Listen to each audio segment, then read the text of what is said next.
My name is Sergeant Rick Schiff. I'm an 11-year veteran of the San Francisco Police Department. I hold the department's highest Medal of Honor for bravery. That used to mean a lot more to me than it does now.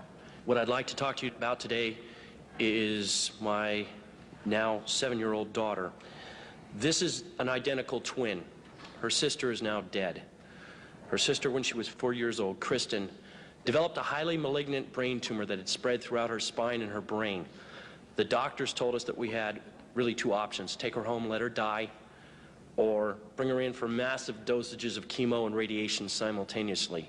In either event, she was going to die. They were quite certain of that, and very quickly. Believing her only chance to be the standard route, we gave her the chemo and radiation. It burned her skull so bad she had second-degree burns and her hair never came back.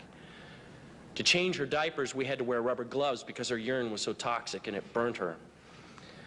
At the end of 6 months, miraculously, she survived the standard treatment, although there was a high expectation she wouldn't. She still had cancer. We were told, sorry, we've done everything we can. Now she's going to die, probably within a couple of months.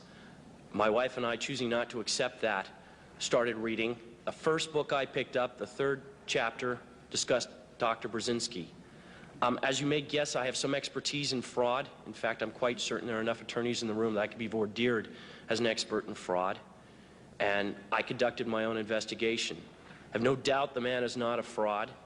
I have no doubt that he does what he does out of earnest belief that his medicine works. And now you're in a position to judge for yourselves whether it works or not. But it's well established by the FDA that it's non-toxic.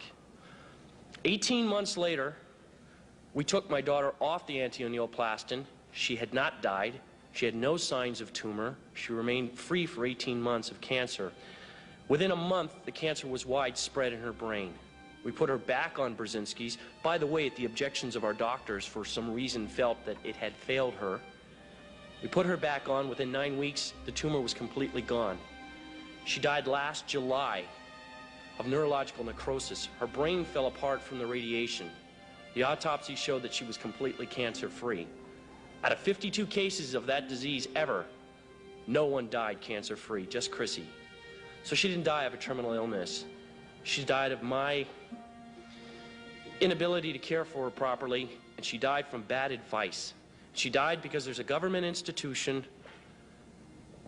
that disseminates false information and is not looking out for the welfare of the people. You know, ladies and gentlemen, I swore an oath 11 years ago, and I think most of us in this room swore it at one time or another, to uphold the Constitution. It says life right in the beginning.